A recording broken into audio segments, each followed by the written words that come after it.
Okay, my guest this afternoon has written more than 15 books to help children engage with the Bible, covering topics such as Ecclesiastes, Psalms and Proverbs. The books are ideal for beginner readers with bright, colourful illustrations and big, easy read text. I need that because I need big text to read, I tell you.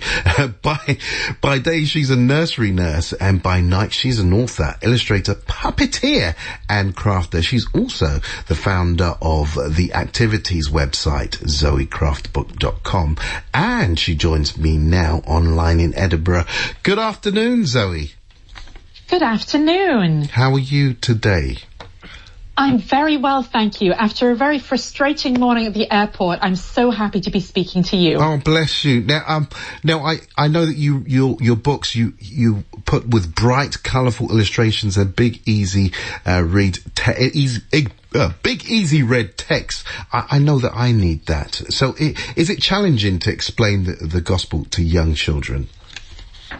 It can be, and I think part of it is being willing to actually take the time to really assess whether or not it's effective. So often it's not just telling a story once, it's telling a story several times to expand on it and to see if children are really engaging or not. Now, what are the stumbling blocks in children engaging with the Bible? I think there's lots of aspects, really. I think that the way that children develop is sometimes quite hard to tap into because it's different for every child. Yeah. A big aspect is the fact that memory and comprehension are not the same thing. I see this when I work at nursery. I see a child that can barely speak suddenly recite the soundtrack to Frozen. And the thing is that they're remembering it word for word, but they're not actually comprehending. So I think that when you're trying to teach the Bible to children, it's all very well just sort of getting them to repeat a Bible verse. But I think that what can be much harder is really establishing whether or not they've taken it on board. I think another factor is that children tend to think very literally. So sometimes children walk away from Sunday school thinking that Jesus is a loaf of bread. I think it's funny. Now, do you think it's ever too young? Do you think it's ever too young to introduce children to the Bible? I don't think so. I think it's a case of trying to really pitch it in a way that's meaningful to them. In the same way that when you give a baby food, it's the same food. It's just a different consistency. It's the way you've processed it. And I think that when we're teaching the Bible to kids, it's not something, sometimes we can feel much better within ourselves if we say, well, I'm giving the child the most literal translation I can possibly find. I'm going to give them the Old King James, Old English, because I know that that's a really good translation. But sometimes we kind of consider, what is meaningful for a child, because if a child hasn't got it, then it just sort of tends to go over their head. So it's sort of looking at ways that we can break it down in a way that's meaningful for them. Now, I try and get my kids to read the Bible every night, and then just get them to explain to me what does that mean. So what are some of the techniques to hand down our faith to children? Grandchildren, nieces, nephew. Yeah. I think, really it's, I think a wonderful way is really through storytelling. The reason why children's curriculum tends to be very expansive on the history books, but there's very little on for children on the rest of the Bible, because we find the stories that are easy to remember.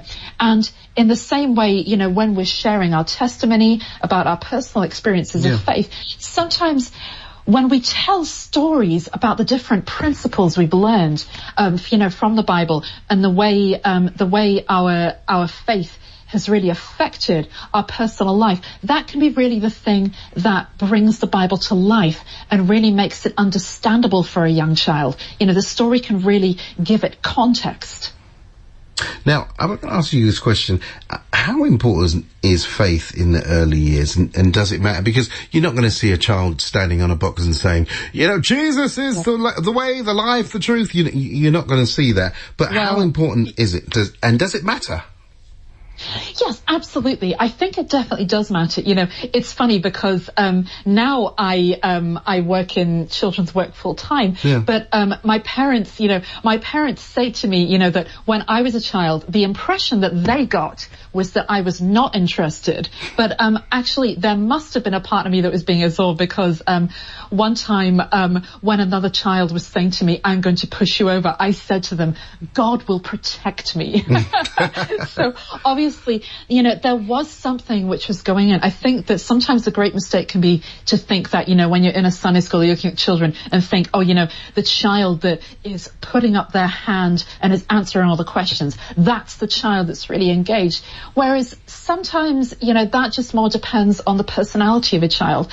For all of us, faith is a lifelong journey, and it can be something that can sometimes take a very long time to work out. Sometimes it can be a part of the sort of the growing up journey. Not that it's an inevitable part of growing up, but more that sometimes, as especially for children who grow up in Christian homes, as they grow, they're sort of working out, what do I really believe? What was just sort of more taught to me by their parents? And sometimes I hear parents absolutely despair and say, what happened to my teenager that used to have such a strong faith when they were a child? Yeah. Whereas I always try and encourage them that, for everybody, they're on their journey, and all of the things that we learn when we're children, they stay with us, and it might be that that is just a part of their processing. Now, you touched on Sunday school. Now, do you recall any early memories of reading the Bible and hearing Bible stories?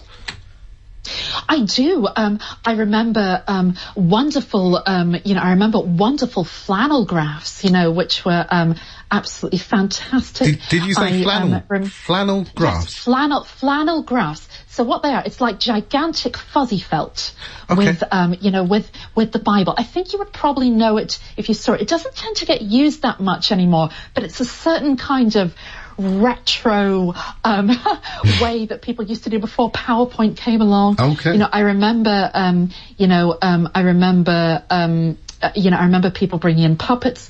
I remember one time during the singing time at church, 3 of my teeth fell out during the worship time, which I found not all at once. I think I was probably giving them a good wobble, but that was very memorable. But one of the things for me, although I do remember some of the Bible lessons, but I know that for me, what made a really big impact was very caring Sunday school teachers, very caring adults in my church. Yeah. They weren't at all the kind of hip and trendy people who were in touch with youth culture. Sometimes it was very elderly people, but just people sitting and listening to me and talking to me about my week and talking to me about my day.